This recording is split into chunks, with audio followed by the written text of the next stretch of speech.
আমার ছেলে ছোট, আমার ছেলে কোথাও কখনো বের হয় নাই, এবং আমার ছেলেকে খুঁজে না পাওয়ার কারণে আমার বাসায় আমার ওয়াইফ খুব অবস্থা খুব ক্রিটিক্যাল, কান্নাকাটি করতেছে, খাওয়া দাওয়া নাই। এবং আমরা বাসার ভিতরে যারা আছি সবাই ছেলের জন্য খুব দুশ্চিন্তায় আছি। আমি প্রশাসনের কাছে সাহায্য চাচ্ছি যাতে প্রশাসনের মাধ্যমে আমি আমার ছেলেকে খুঁজে পাই, এবং দেশবাসীর কাছে সাহায্য প্রার্থনা করছি যাতে দেশবাসী আমাকে সাহায্য করে আমি আমার ছেলের খুঁজে পাই। জি, আপনার এখানে যে একজন স্টুডেন্ট ক্লাস 9 এ পড়ে আলম হোসেন নাম, গতকাল থেকে তাকে পাওয়া যেতেছে না। আসলে কখন সে কোচিং আসছিল আর বিগত সময় কেমন কোনো ঘটনা ঘটছে কিনা যদি একটু বলতেন। না, বিগত বছর থেকে আলম এখানে আছে 5 থেকে 6-7 বছর ধরে পড়তেছে, তো কখনো এরকম ঘটনা ঘটেনি। সে প্রতিদিনের মতন গতকালও ক্লাস করছে এবং বিকেলে কোচিংও করছে। কোচিং 4টা থেকে 6টা পর্যন্ত সে কোচিং করছে। কোচিং করার পরে 6টা বাজে ছুটি হয়েছে। ছুটি হওয়ার পরে সে কোচিং থেকে বের হইলো। বের হওয়ার 6টা 20 মিনিটে ওর বাবা আমাকে বলতেছে যে স্যার, ওকে পাওয়া যাচ্ছে না, ও তো বাসায় আসে না।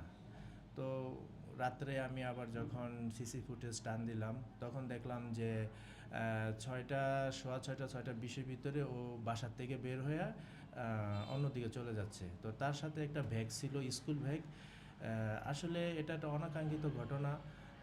যেহেতু আলম কখনোই এ ধরনের ঘটনার সাথে জড়িত না, বা কখনো এরকম হয় না, রীতিমতন ক্লাস করছে বা নিয়ম অনুযায়ী তার অ্যাক্টিভিটিস খুব ভালো ছিল। এখানে স্টুডেন্ট হিসাবেও খুব ভালো, এবং আমরা গার্ডিয়ানের প্রতি খুব সন্তুষ্ট যে বাচ্চা রীতিমতন স্কুলে আসতো।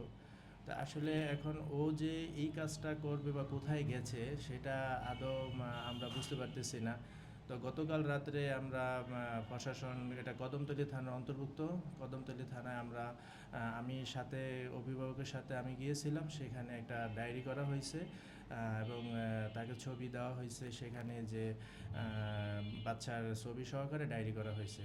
তো আমরা সরকার এবং প্রশাসনের দৃষ্টি আকর্ষণ করে বলতেছি, আমি অত্র বিদ্যালয়ের প্রধান শিক্ষক হিসাবে, যাতে আমার স্টুডেন্ট মানে যেখানেই থাকে প্রশাসন যাতে খুব দ্রুত একটা ব্যবস্থা নেয়, যা তার বাবা মার কাছে যে ওকে ফিরিয়ে দেয়। এটা আমি সরকার এবং প্রশাসনের কাছে বিশেষভাবে দৃষ্টি আকর্ষণ করছি এবং বিশেষভাবে অনুরোধ করছি। ওর বাবা মা খুব শঙ্কিত হয়ে আসছে এবং খুব মর্মাহত হয়ে আছে, যাতে ও খুব তাড়াতাড়ি বাসায় ফিরে আসে।